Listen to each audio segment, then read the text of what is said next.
leading it. Maybe you can start your introduction, Vinod, and then probably we'll start the proceedings. So. Yeah. Yes, sir. So, yeah, we'll have, yes, I welcome Ravi to this session on these opportunities in business education. I met Ravi in IIM Trichy conference and before 2 years, and it was a wonderful experience for me to interact to a great economist from an India and working in Johannesburg, South Africa in NW University. With these long discussions, very few institutions, this great university has done the collaborations, and we are proudly say that due to this, this way Ravi help us to strengthen our foreign collaborations. And I am very happy when I interacting with him on the topics of such a kinds of economics and business. So really, it's indeed great pleasure to have interactions with the foreign faculty at this level, and we'll extend same kind of cooperation in future. And I hope all the participants will enjoy today's session, and you will get a great insight in this area. So over to our Mahendra. thank you very much, sir. So I would like to introduce Dr. Professor Ravindra Rena, sir. So sir is a profound academician and distinguished scholar in economics, writer and editor and advisor over the 28 years of teaching research experience in Asia Pacific, Africa, European continents. He has been an independent consultant and training expert. Professor Rena is currently working as Professor of Economics and Internationalization Project Leader at the NW University Business School, Northwest University, South Africa. He also served as an adjunct professor of economics for master's doctorate programs at the Monash Business School, Monash University, Haddington, Zug, Switzerland. Sir has worked in various committees. He also served as a professor and coordinator joint African Master Program, Harold Hupkewitz Graduate School of Business at the Namibia University of Science and Technology. He also worked as a head of economics department of business studies and the Papua New Guinea University of Technology, Papua New Guinea. Professor Rena earned his PhD from Department of Economics, Osmania University, Hyderabad, India, with an achievement of University Gold Medal. He has got prestigious awards of the Best Researcher 2011 from the Namibia University of Science and Technology, and also the recipient of the Esteem Award Man of the Year 2012, which was upon him by the American Biographic Institute, USA. So sir has published more than 120 articles in reputed national and international peer-reviewed journal. Besides, he has published more than 150 articles in newspaper, magazines, website, presented over 40 papers in the international and national conference and seminars. He has widely written in the areas of economy, education, development economics, inclusive growth, globalization, higher education, microfinance, rural entrepreneurship, WTO, sustainable development, FDI, development aid in Africa. He supervised PhDs, MPhils, and master's theses of dissertation across the globe. He served many academic and professional committees as a chairman and a panel member.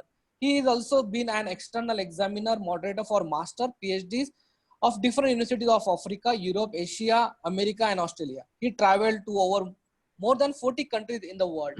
So it is a proud privilege for the Sanjivani to have such an eminent personality.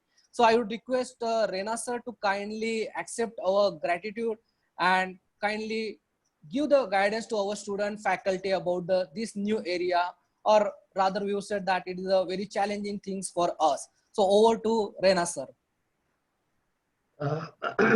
Good morning, everyone. Or good afternoon. Yeah, it should be good morning to you all in India as well. For me, it is almost about 8:15, 8:20 in the morning in South Africa.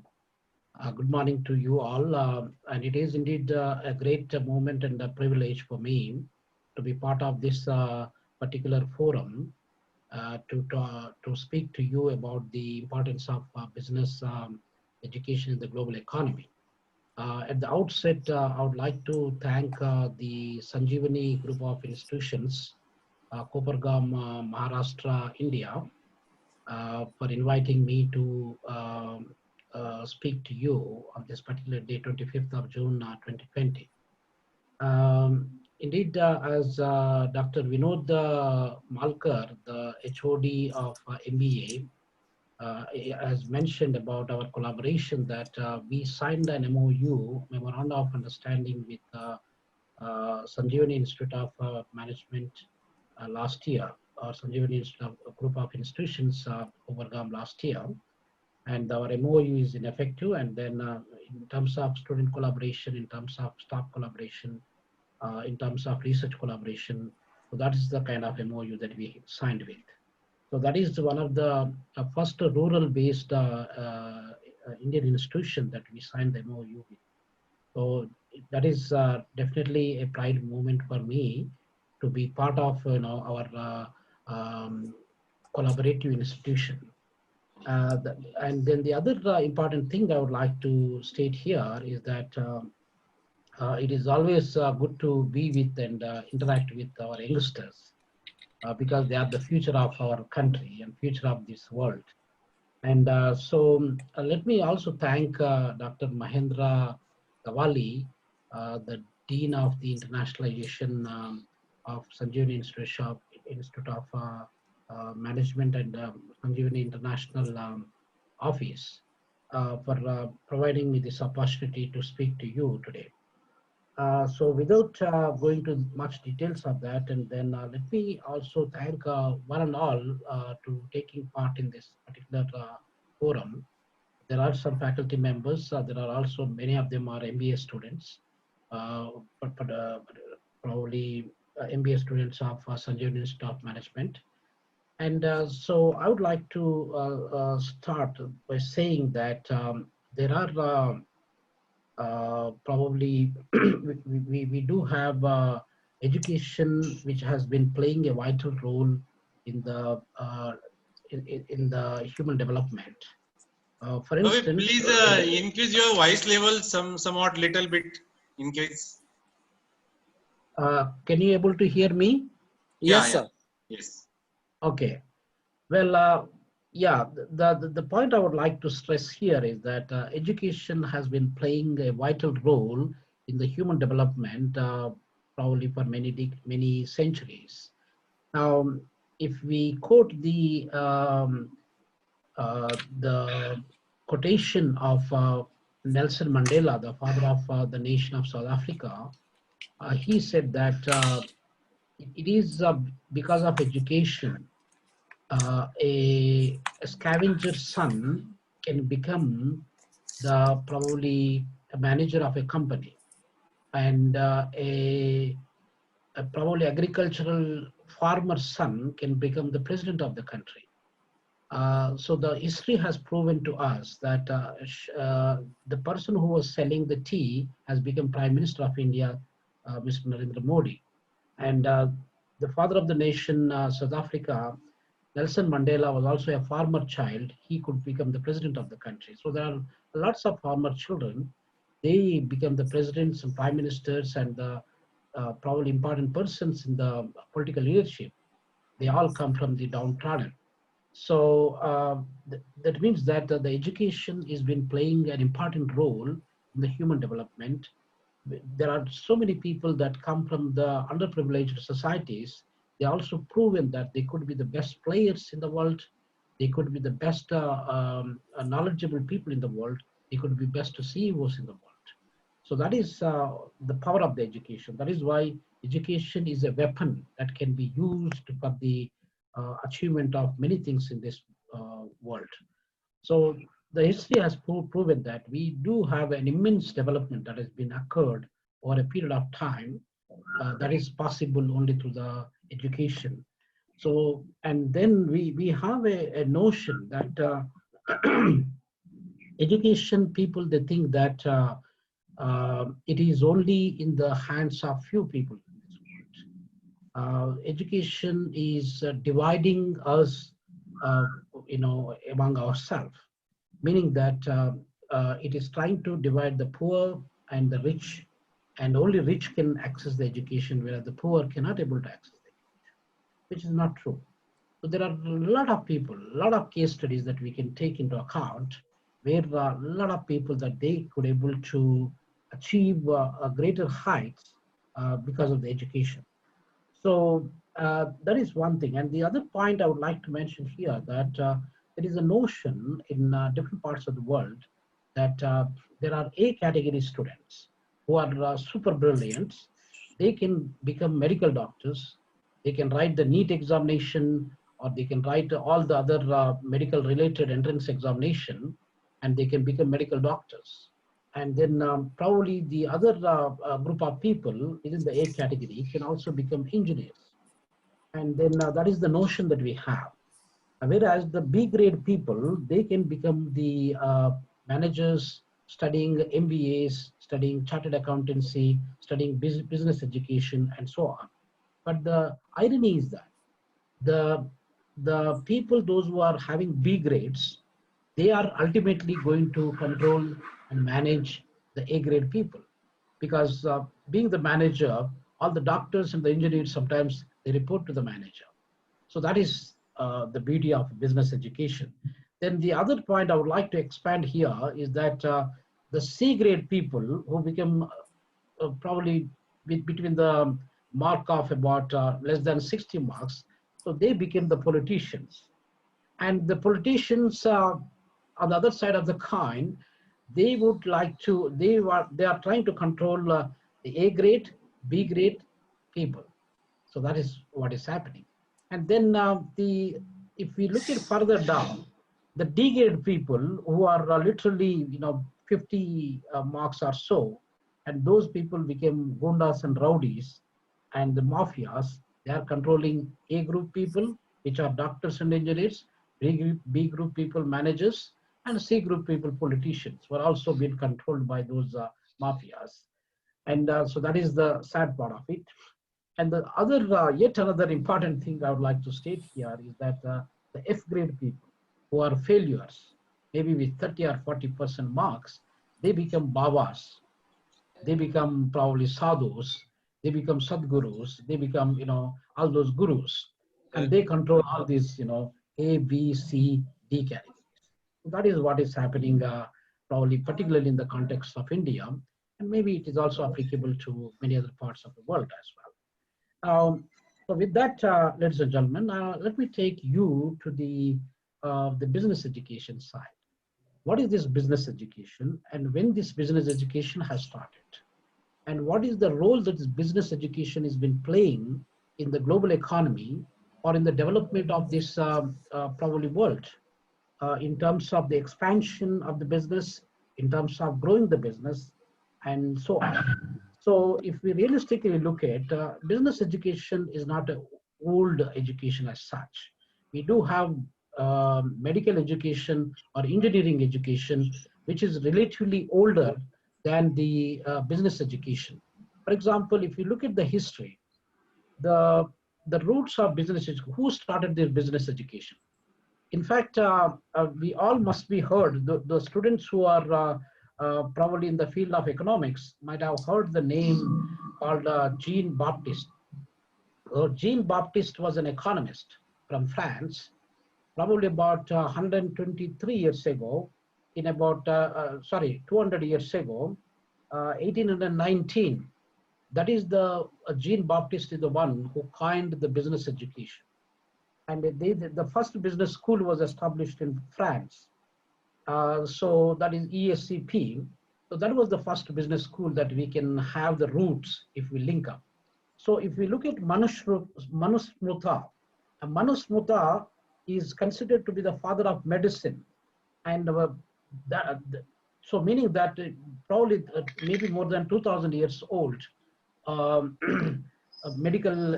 probably medical education that we have. And but when we take the engineering side, engineering education is also pretty old. But business education on the other side is fairly a recent education and recent field of study. So meaning that about 200 years ago, 1819, business education was started, and thereafter gradually it been increased or expanded to different parts of the world. Now thereafter, first it was coined and it was emerged from France, and it went to America. We all must be knowing about Wharton Business School, which is one of the prominent business schools in this world, and which was started by an industrialist and a philanthropist, an entrepreneur. His name is Joseph Wharton. So the business school was started on the Joseph Wharton's name, and it is popularly known as Wharton Business School, and which was started sometime in about 1881, about 140 years back. So that is considered to be one of the prominent business schools. And even today also, it plays a vital role in the global business education and its development. Now, the other thing, who started this MBA program? MBA, people begin to think that it is like a passport for us, a passport that can take us to different parts of the world, and a passport that can take to the different business arenas in this world. So that is why MBA became a popular degree among just all the degrees that we have in this world today. So who has started the MBA? Who are the first pioneers to start the MBA degree? If you look at that, ladies and gentlemen, we all know that Harvard Business School is considered to be the top business schools in the world. And of course, Harvard University itself is one of the biggest universities and one of the leading institutions, #1 institutions in the whole world for many decades. If you look at the international ranking, there will be little differences here and there. Sometimes it goes down to third rank, sometimes many times it goes up to #1 rank. But the point of the matter is that Harvard University is ranked #1 in the world for many, many years. Why? Because the university's budget, the endowment budget, the university budget of Harvard University is much higher than most of the developing countries in this world. If you talk about Malawi, you talk about Burundi, you talk about Rwanda, you talk about Chad, you talk about Niger, or many Somalia, or probably Eritrea. So if you talk about those budgets of these individual nations or independent countries in Africa, or maybe some other small countries in the world, their annual budget is not at all even close to the annual budget of Harvard University. The Harvard University become best because most of the Nobel laureates are coming from that particular institution.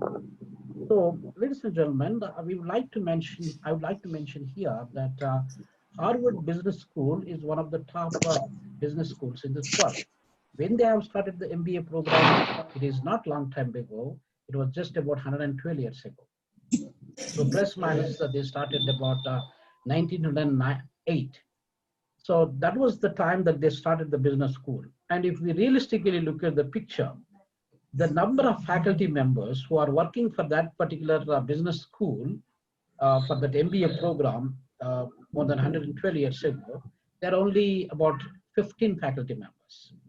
And there are about close to plus minus about 80 students. Some of them are regular students, about 33 are regular students, and remaining students are about special students who are joined as a special programs to upgrade their skills. That is where the foundation of MBA has started. Now, MBA has become a global degree, meaning that different parts of the world, different institutions in the world, offering this degree, because as I mentioned, it is a passport. And now, the other point, if we look at the world, how the world is looking in terms of the business education and its development. Now, we do have probably about 28,000 universities across the globe. America alone has got more than 4,000 universities. And so the whole world is probably after America, and maybe China and India also got quite a number of universities. In Indian standard, if we look at, we got more than 1,000 universities in our country, and we got more than 51,000 colleges in the country. So some of the colleges of India, they are much bigger than universities in different other parts of the world. That is the kind of situation. If you look at the number of students that we have in the globe, as of now, out of 7.8 billion people that we have today, and we got close to 2.7 billion people are students, whether they are primary school students or tertiary school students and university students and so on and so forth. So then If you look at the other side, looking into the business education side, the business schools in the world, we got more than 16,000 business schools. And that is a absolutely phenomenal number. And if you look at the number of students who are coming from the universities, we got close to 220 million students across the globe. So 220 million students means it is the population of many major countries. Like Nigerian population is only 210 millions. Now we got students who are studying at the university is close to 220 million. So that speaks the volume of our students at the higher education. When you look at the business education side, in the business education, we got 16,000 business schools. In India, maybe we got more than 5,000 business schools across the country. There are countries, they do have universities, but not that every university can afford to have a business school. So business school is seen as a specialized, a unique model of education, where it can impart a business skill or a business administrative skill for the people who are becoming the students of business. So that is why, not that everybody can afford to have the business school, but there are only few universities in the world, they do have that kind of opportunity to offer the business education. But in Indian scenario, it is different. For example, there are lots of colleges that we have. They are not universities per se. They are not independent universities, or they are not deemed universities or deemed to be universities. But they do have started the business schools. That is why the number, as I mentioned just now, that we got only 1,000 universities in the country, but more than 5,000 business schools in the country. So that speaks. Now, what is happening within this business school arena? We have seen the world. We looked at the richest people in this world. Like Jeff Bezos is considered to be the richest man with about $140 billion as his personal income. Now, if you look at the second richest man, probably the Microsoft co-founder and the Bill Gates, he is considered to be the second richest man, and he used to be the richest man in the world for many years. He has also got more than $100 billion as his personal income. Now, does that mean they go to the business school, they studied MBA, and they have obtained the business skill? So if I ask this question, the answer would be obviously no. Now, the two richest people in the world, they do not have a basic degree in BBA that most of you guys pass through, the Bachelor of Business Administration, or MBA that you are currently pursuing. They don't have that. Now, what does that tell us? Does that mean we don't need the business education? Or what does that really, probably trying to tell us? So business education is a different horizon on its own. So meaning that we do have some specialized knowledge which is packed in the form of a business degree, that is MBA degree. Now we do have lots of specializations. If you look at the specialization, or the oldest specialization of business education, marketing. I think there could be a lot of students that we have here who are specialized in marketing. That is considered to be the oldest probably a degree in the business education.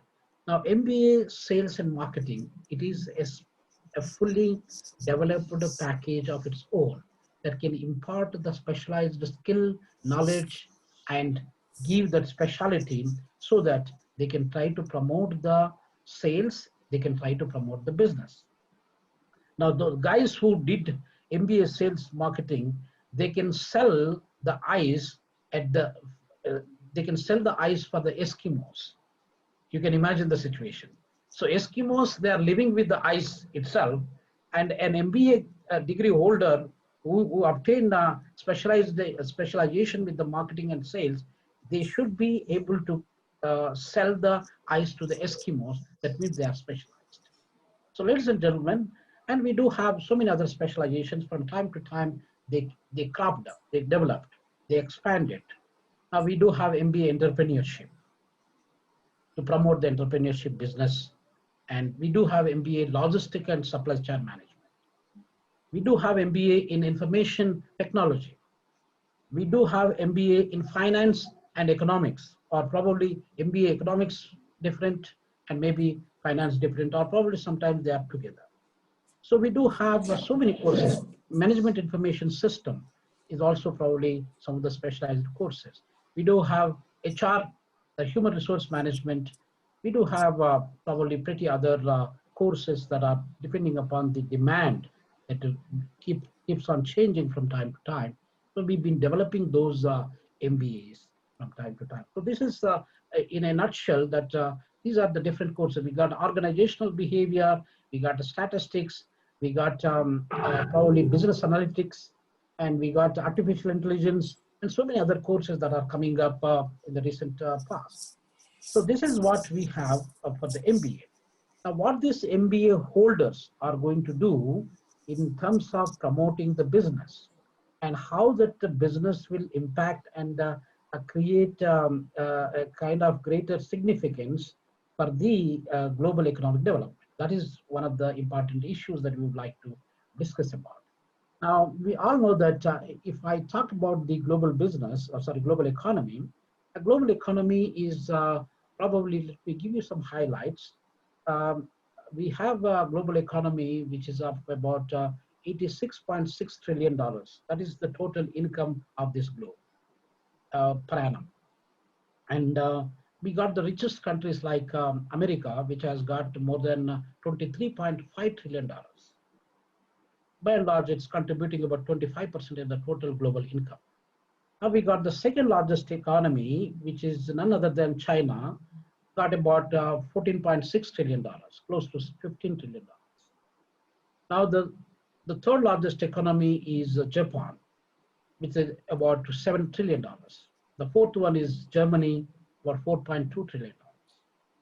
Now the fifth one is UK, close to India. India and UK, there is no significant difference. It's a little variation. They got about $2.8, $2.9 trillion, and India got about $2.7 trillion. So these are the major economies. The list goes further down: France, Italy, Canada, and so on and so forth. So now we look at the global economy. Global economy is having only little amount of money. $86.6 trillion is not a bigger amount of money. If we look at the debt of this world, the debt itself, probably about 12 years ago, 2008, if you look at the statistics of global debt statistics, the debt of the globe in 2008, now the debt of the world today became $253 trillion. So that is almost about 5-6 times more than what it was about 12 years ago. Meaning that every citizen of this world is carrying a debt burden of $32,000. If you look at Indian scenario, probably about 24 to 25 lakhs rupees, every one of us, we are carrying that burden. Are we earning 25 lakhs per annum? Absolutely not. So many, even the professors who are working for some of the major universities in India, they are not earning that much money. Then how do we get rid of this burden, debt burden? That is the fundamental question. Now, this is a major challenge that, of course, countries like India, we are more conservative in terms of taking the debts. We don't want to enter ourselves into vicious circle of debt where we try to, pulled into the marsh of the debt or debt trap. So we are a little bit careful than when we compare with the rest of the world, where they don't care whatever they want to buy. If they want to buy a house, they take the debt.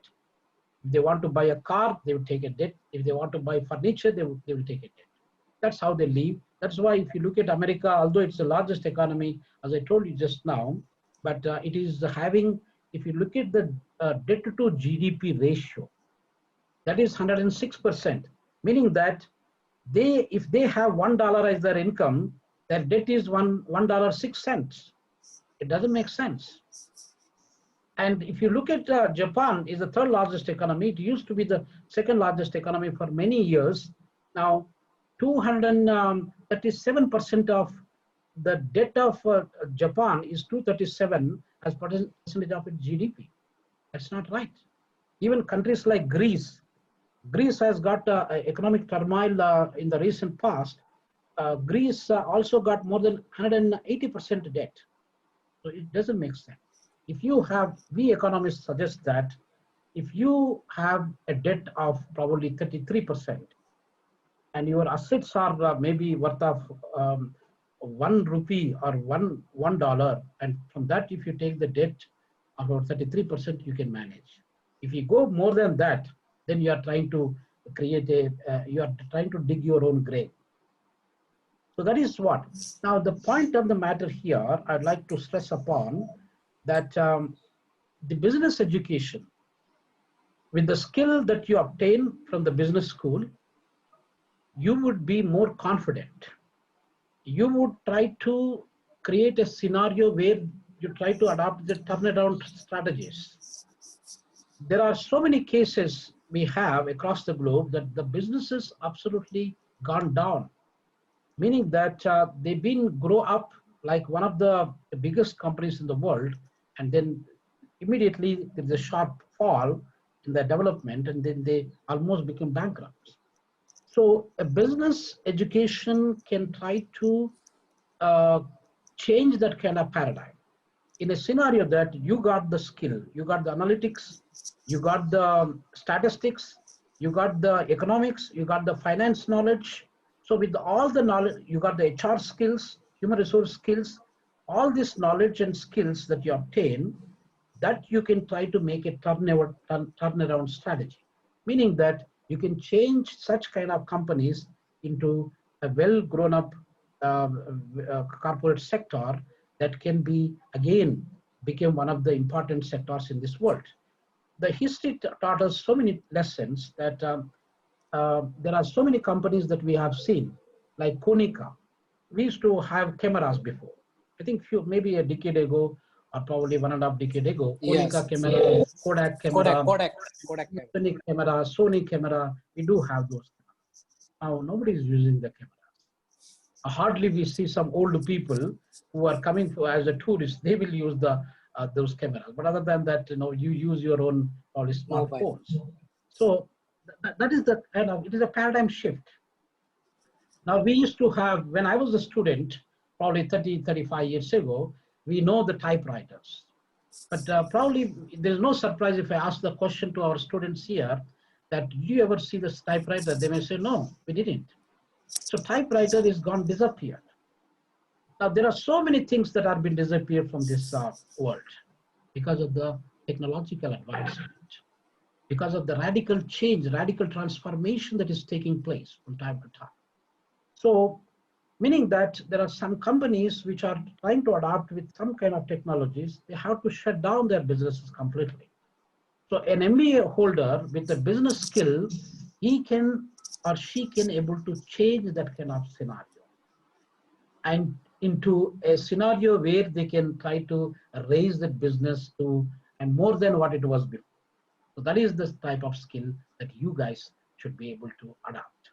Now, persons like Warren Buffett is a very humble and very down to earth richest man in this world.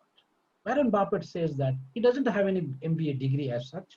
As I given the examples of two tycoons, business tycoons of the Jeff Bezos, Amazon CEO, and also the Bill Gates, the co-founder of the Microsoft. They never had even bachelor degree. You are lucky guys that you have a bachelor's degree and you're going to have a master's degree very soon. They don't have any bachelor's degree as such. They don't have any kind of degrees as such. But the irony is that they become richest people. So what Warren Buffett says is that I don't use any skill or knowledge or dexterity that I obtain, but I use my common sense.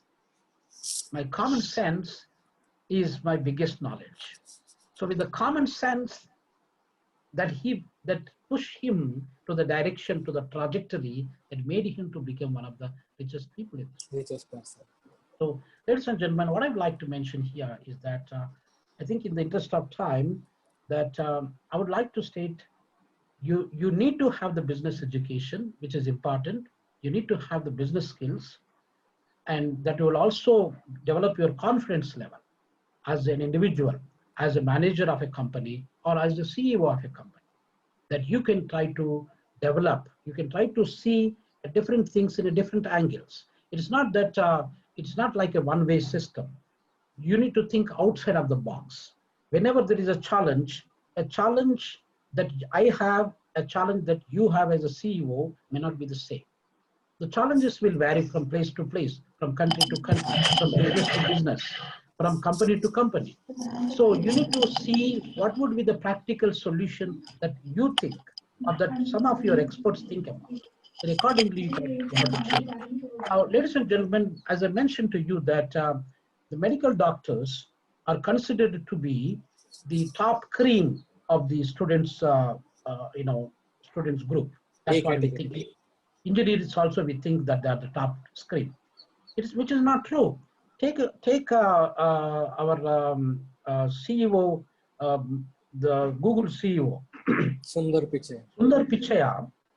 Sundar Pichai, his mother was being interviewed when he became the CEO of the great company, which is about $1.3 trillion company in the world today.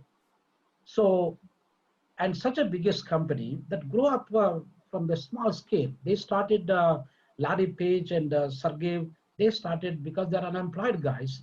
They started that company probably in a garage. They can't afford to pay the rent.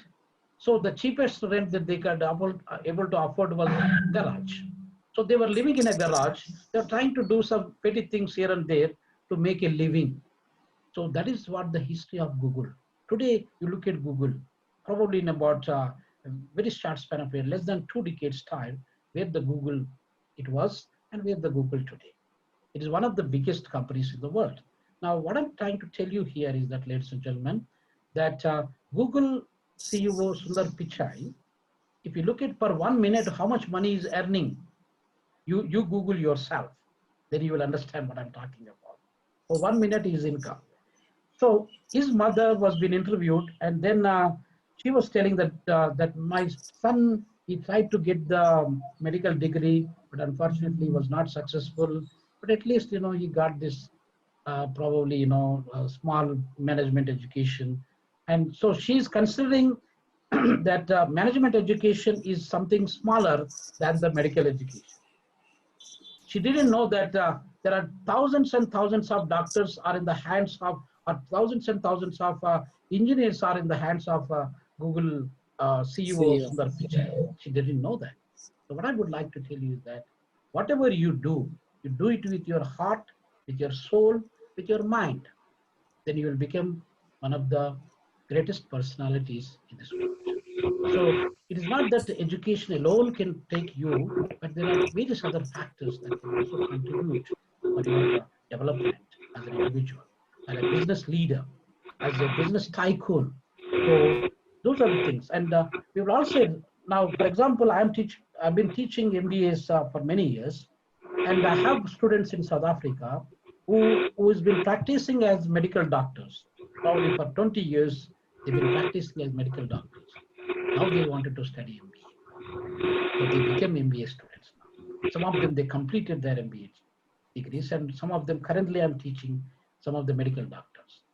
Some of the doctors, the veterinary doctors, they're also my students. Many engineers, they are my students.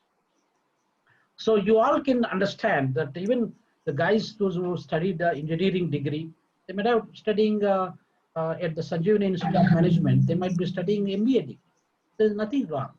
The person who has got the engineering knowledge or science and technology knowledge, if we add business education or management education to that, then that will become a super human being and super business leader. So the history has proven we have got so many CEOs with a bachelor degree in engineering or medicine, and with an MBA degree, they've exceeded with in terms of business development and business value development. So ladies and gentlemen, I think these are the certain things that I would like to share with you. In the interest of time, I would like to conclude by saying that, so whatever you do it all with your mind and soul and with your heart. And then you try to develop. Education is not just having a BA degree, no. Education is a lifelong journey, meaning that you all need to learn throughout your life.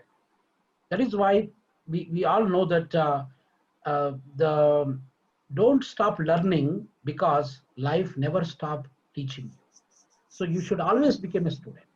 You should always upgrade your skills. You should always try to think outside of the box and try to apply your mind to the different challenges that you've been facing as a business leader. So that's how you can solve the business problems.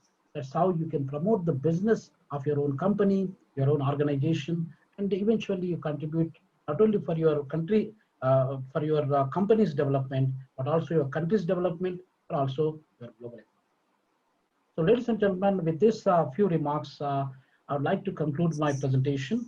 And I would also like to thank again Dr. Mahendra Tavali, the Dean of the Internationalization of Sanjivani Institute of Management, and also Dr. Vinod Malkar, to whom I consider as my younger brother.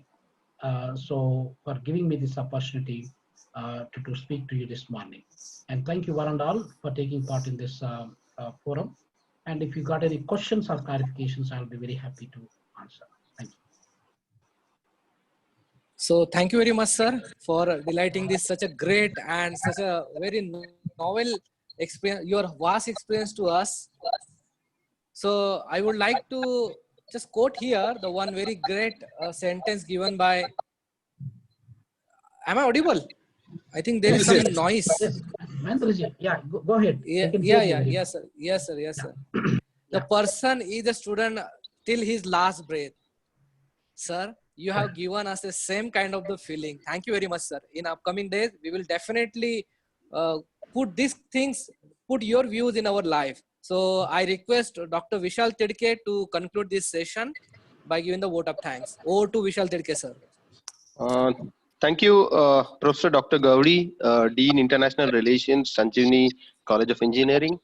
And I would like to thank Professor Dr. Ravindra Rena, the Professor of Economics and a well-known personality from all over the globe, from NWB School, South Africa.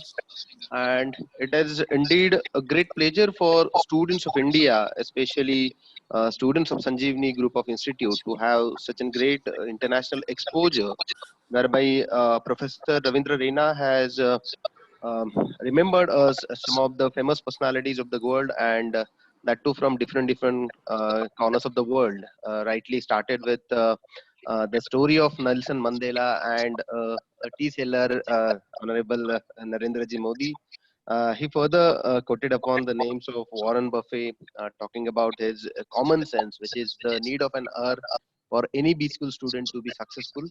Uh, it was also great to see his views on the global economy, especially he has thrown a sensing focus on the issues of the scenery of the world, where we are talking about globalized economy, but we are only talking about the GDPs what they have. But in today's time, it is more concerned to look at the dates what the economies are facing. And I think why the economy had suffered in 2008 and why the scenario is happening in 2019, that's only because of the issues which are rightly being neglected by people. So hopefully there's basic school students, those who are getting graduated from Sanjeevani, would take care of such kind of things that you have focused upon. And the moment there'll be the CEOs of bigger companies like Microsoft and all that, they will take care of all of these issues and make sure that economy would surely have into trillions. But at the same time, debt should be lesser and lesser. So it was a great views of yours on all these aspects of education. And lastly, the message which he has quoted, that was very great for all of us, that education is a continuous process, and to make the same and to enter into the success, you want a passport to enter the global economies. but at the same time, a B school certificate passport is required to ensure the success. So I hope my students would do everything and anything that they'll be doing in their professional lives with their mind, souls, and heart to make sure that this education would give them the coupon of success. I would like to thank Sanjeevani Group of Institute for having such a wonderful opportunity for the students of Sanjeevani. Also, Ravindra, Rena sir, for your spacious time and especially the concern that you have had for students of India. Also, like to thank the head of department of Sanjeevani College of Engineering, Department of MBA, Dr. V.R. Malkar, and the efforts of Dean International Relations, Dr. Mahendra Gaudi cannot be neglected. Also, all the participants for their spacious time, especially my faculty colleagues and all the students from MBA program, BBA program, and BCom program. So here with these words, I would like to thank once again all of you for your patience listening, and thanks Ravindra Rena, and we will expect you in coming times as well. Thanks. Thank you, sir. Over to Gauri, sir. Thank you, sir. So, Ravi sir, yes, yeah, sir. a previous visit has been Yes, go ahead. because of few reasons you are not able to come to visit our institute. Once this pandemic situation is over, you have to first book your ticket for Sanjivani. Shirdi Sai Baba is waiting for you. Mahendraji, Yes, sir. are there any questions and clarifications from the audience? The students, I think do we have that opportunity for them to ask any questions? Any participant sir. would like to ask any question? Participants. Right. Hello.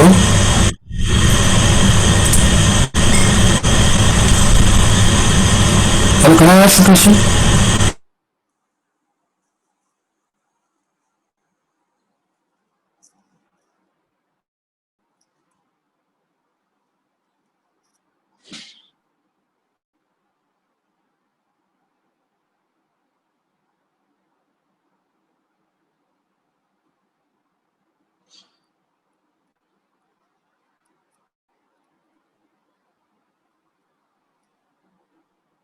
Dr. Gawali, can you unmute if somebody wants to ask any Yes, sir. question? Yes, sir. Dr. Yes, sir. Pradeep Desai, Yes. wanted to ask I- question, but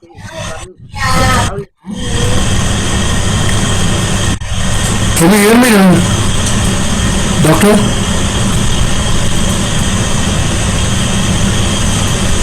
Hello? it is a little bit noisy. You can ask now. Can I go ahead and ask? Just Please go ahead. Ravindra sir, I think Pradeep sir, I think there is a huge noise at your end. Yeah. Okay, I'll go ahead and ask the question. Yeah, Dr. Ravindra, how long do you think all the universities will be closed due to corona? Any guesses on this?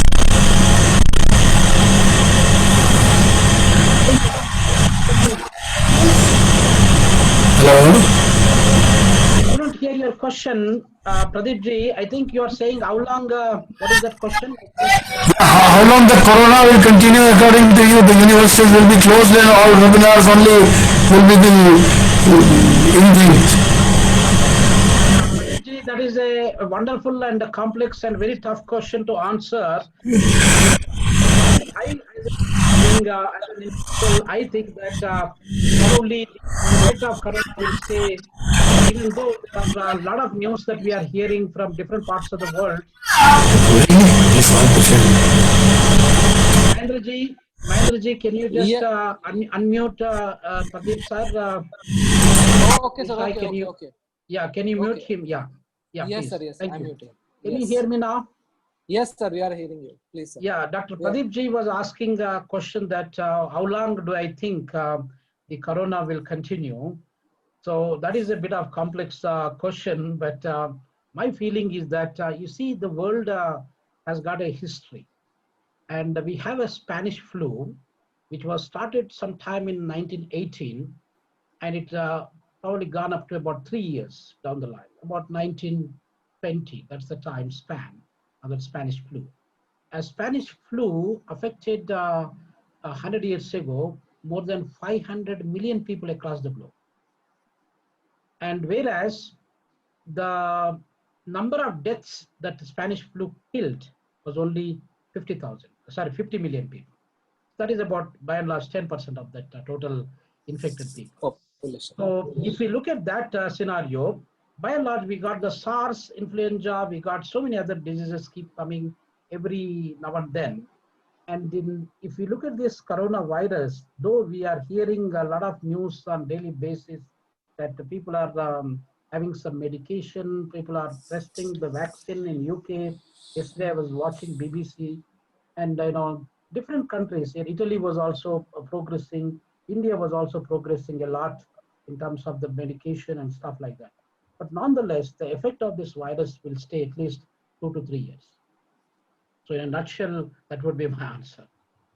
Thank you.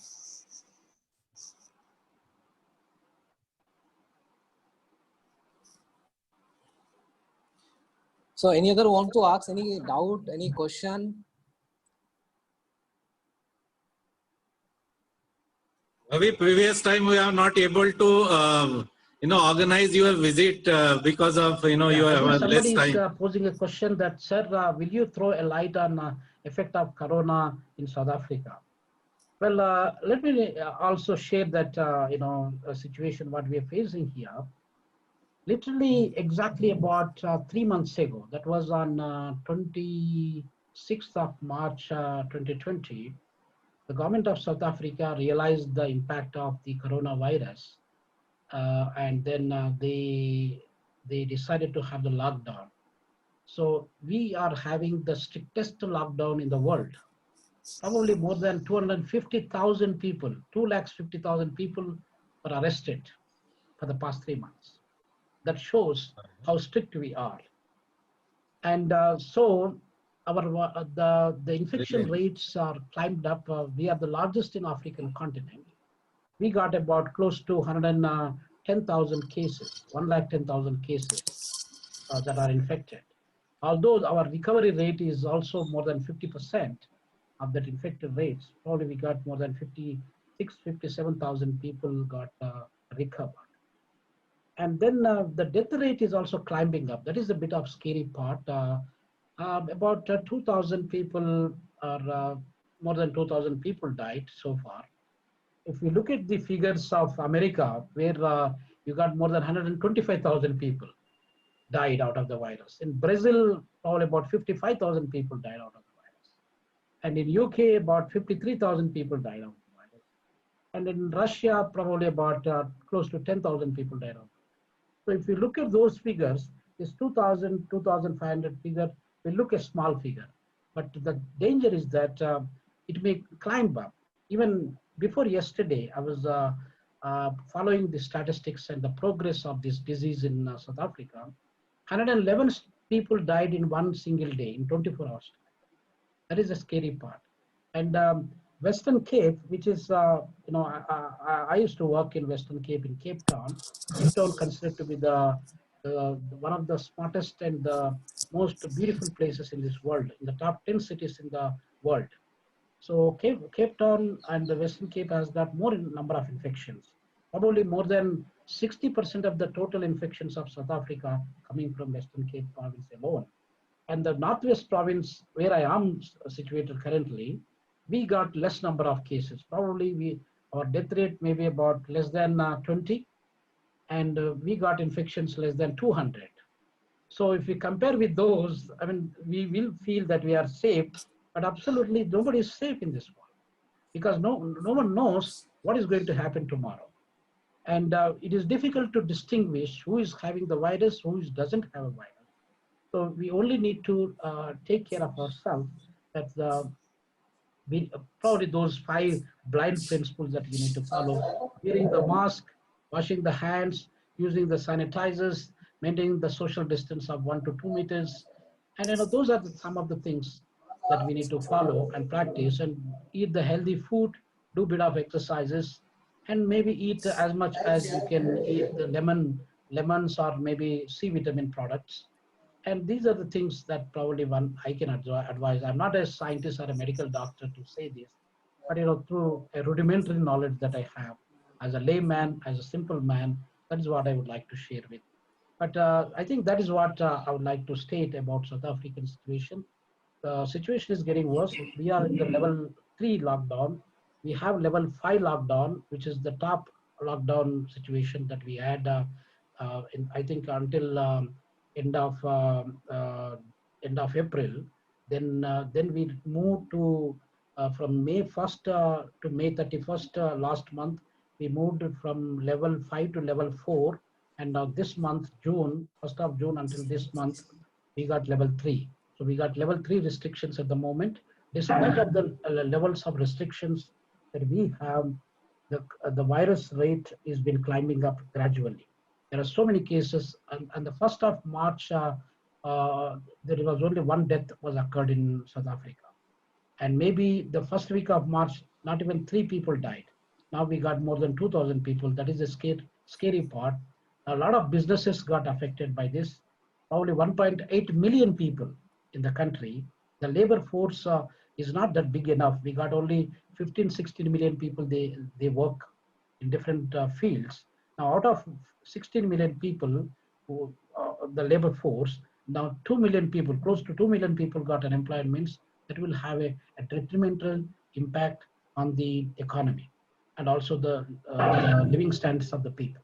So I think in a nutshell, that is basically what the South African situation looks like.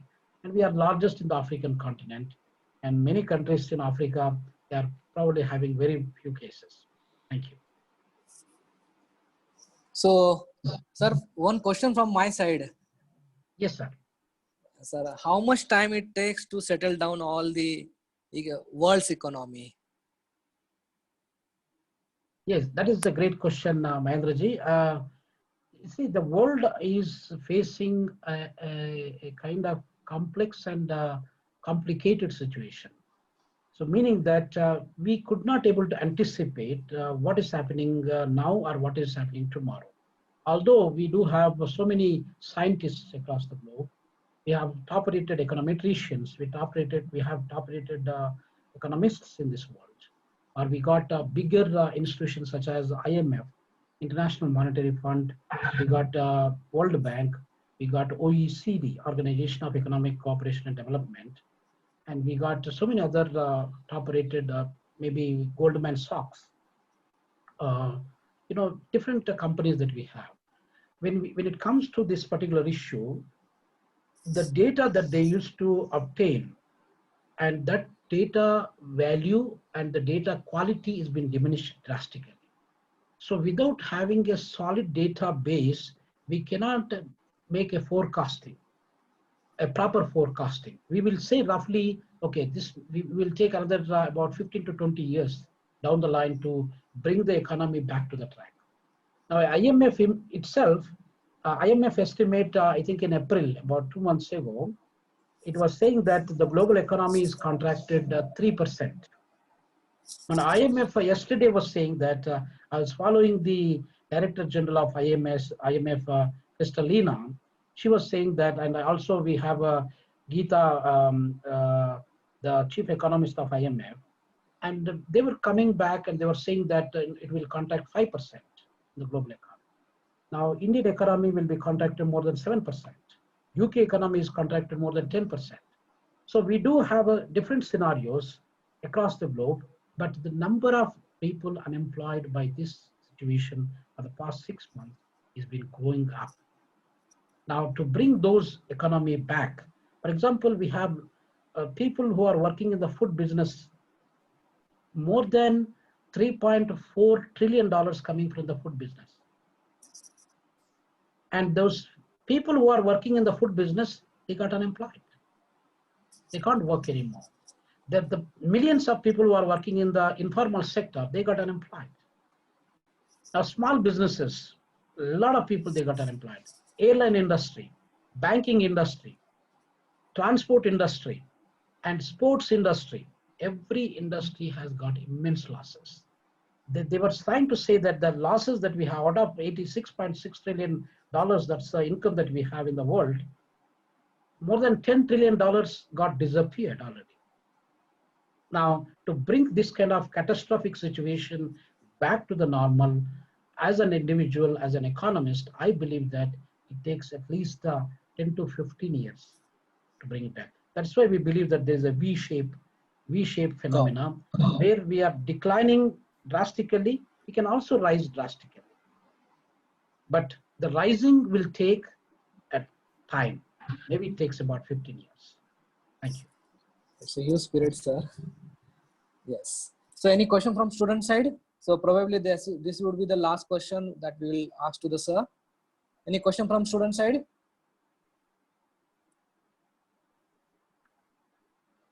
I think no. I think students are get satisfied with your answer and with your explanation, sir. So I once again thank you, Dr. Ravindra sir, for accepting our invitation, delivering such a nice information and delivering us a new aspect, how we think and how we go with a new economy and each and everything. So I would say thank you very much, sir, for accepting our invitation, and thank you all. So I conclude here. Yes, sir. Thank you very much, sir. Thank you. So I conclude here. The webinar is over. Thank you very much. Thank you. Thank you. Thank you, Thank you. Varanda. Take care. Thank you.